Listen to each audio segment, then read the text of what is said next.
Hi, I'm Penny Cook, and I'm coming to you from the South Florida National Cemetery in honor of Memorial Day and all those who have given their lives for our great country. This is my video blog for May 27, 2021. The written version can be found on my website, pennycookauthor.com, and that's cook with an E, pennycookauthor.com. In our nation's young life, it's seen a lot of war. 12 if you include the current war on terror, plus many domestic and international conflicts. The number of casualties is sobering. Here are just a few of the statistics. Nearly 7,000 U.S. troops have died in the present global war on terror. The Battle of Gettysburg resulted in more than 7,000 deaths. The deadliest battle in U.S. history was during World War I, when the 47-day Battle of Argonne claimed 26,000 lives. The bloodiest day in history was the Battle of Antietam, which claimed 23,000 deaths in one day. The Civil War saw an estimated total of 620,000 deaths. That's more than half of all Americans who have ever died during wartime. 425 deaths per day, more than any other war.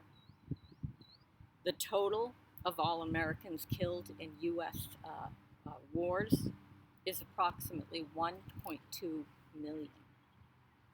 Let that sink in. 1.2 million people believed in freedom so deeply that they were willing to die for it.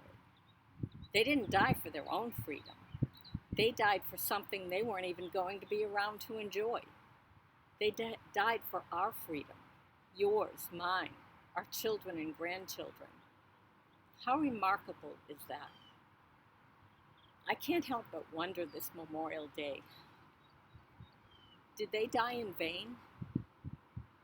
I saw a meme on social media the other day that said, even if you're not conspiracy-minded, something in your soul has to be telling you something isn't right with all of this. Is your soul telling you this too?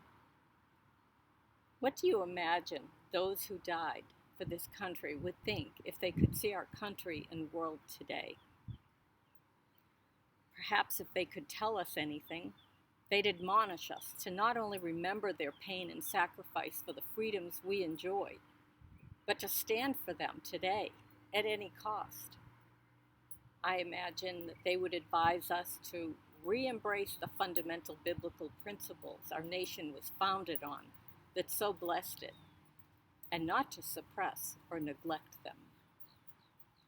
Perhaps they'd remind us to teach them diligently to our children, as it says in Deuteronomy 6:7. Says, you shall teach them diligently to your children, and you shall talk of them when you sit in your house and when you walk by the way and when you lie down and when you rise. There's a lot of teaching, which is up to us as parents.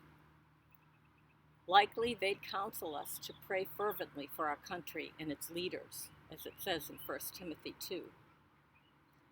However, we cannot expect to continue to embrace evil as good and reject good as evil and presume our prayers will be effective.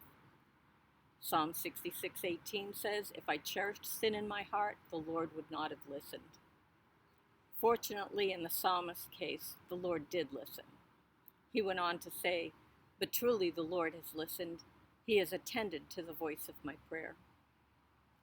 Wouldn't you like our country to be able to say that? In order for that to happen, we must turn from our wicked ways. As 2 Chronicles 7:14 says, we so often hear it quoted, believe in God to hear our prayers and heal our land. But are we doing what it says? Or do we sit this one out when it comes to stopping evil that's pervading the fabric of our country? How do we stand when evil is made out to be good and good is made out to be evil? We may be facing some difficult, unprecedented days in our country. I can't say what God will do or is doing, but I know this: we need Him. We need his mercy and grace. We need his love and power. We need his wisdom and direction. We need his commandments. We need him on our side. Blessed is the nation whose God is the Lord, Psalm 33:12 says. It couldn't get any clearer than that. If you don't believe this, read Psalm 106, which recounts Israel's wavering and how that worked out for them. Or for that matter, the whole Old Testament. Prayer and a return to biblical values is where our hope lies. You know, we're all called to war because we're all called to prayer. Serious prayer, fervent prayer, warfare kind of prayer. We're all called to put our spiritual armor on, as it says in Ephesians 6, and report for duty to the God of heaven's armies. Each war that's been fought was not just fought in flesh and blood, but against the spiritual forces of evil that try to destroy our faith and freedom at every step. There may be those who physically go to war, but the spiritual realm is where the battle is won or lost. We're all called to die for this country, whether we serve in the physical military or not. We die to self each day when we put the time and effort into going to battle in fervent prayer. We die to self when we stand up for what's right and stop allowing our leaders and media and Hollywood to tell us what's good and what's evil. And by the way, telling people the truth about evil is the most loving thing we can do. We die to self when we don't back down. We die to self when we stand for those who cannot stand for themselves, whether that's the unborn or our own children who will have to live in the world we leave them. May we remember what made this nation so strong, so free, and so successful. Look around.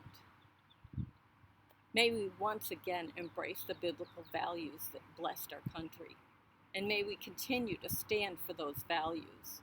And may we continue to pray for our great nation and its leaders. Ronald Reagan once said, "If we ever forget that we're one nation under God, we'll be a nation gone under." I believe he was correct. Let me leave you with this. I mentioned Israel's wavering. And Deuteronomy 30:15 through 20 in the New Living Translation.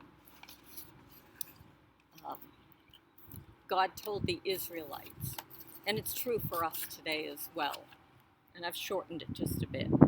Now listen, today I'm giving you a choice between life and death, between prosperity and disaster. For I command you this day to love the Lord your God with all your heart, and to keep his commands by walking in his ways. If you do this, the Lord your God will bless you in the land. But if your heart turns away and you refuse to listen, you will certainly be destroyed. This is not God destroying them. This is them destroying themselves by their choices. Today I've given you a choice between life and death, between blessing and curses. Oh, that you would choose life, so that you and your descendants may live.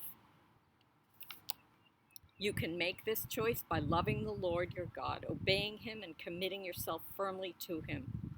This is the key to your life. The key to your life. Friends, let's choose life. You know, maybe you've heard it said that there's only two defining forces that have ever offered to die for you: the American soldier and Jesus Christ. One died for your freedom. The other died for your soul. Jesus Christ died for your soul's eternal freedom. John 3:16 basically tells us God loved us so much he came to us in the person of Jesus Christ to be the sacrifice for our sins. And all we have to do is believe and follow. Verse 17 goes on to say God did not send his Son into the world to condemn the world, but in order that the world would be saved through him. And Romans 5:8 tells us God demonstrated that love to us, that while we were still sinning, God died for us. Christ died for us. It is my prayer that you believe and place your trust in Jesus Christ today, who loves you so much that he died for you, even more remarkably than these soldiers. Well, thanks for watching, and I hope you all have a wonderful Memorial Day. Let's not forget to remember and to pray. And if you'd like to know how you can pray for our country and our leaders, check out some of the blogs on my website. Again, it's pennycookauthor.com. There's a couple specifically for praying for our country and our leaders, and there's another one that's simply prayer has not been canceled. I've also written a book about prayer if you'd like to explore that. Oh, and there's a free ebook on my website that you can download with a devotion and a coloring page that might be fun to do on the long weekend. So I hope you'll check that out too. Well, I pray you would choose life today. And I hope that as you remember what these brave men did for us, that you don't forget to remember what Jesus Christ did for you. Thanks again. God bless you, and God bless America.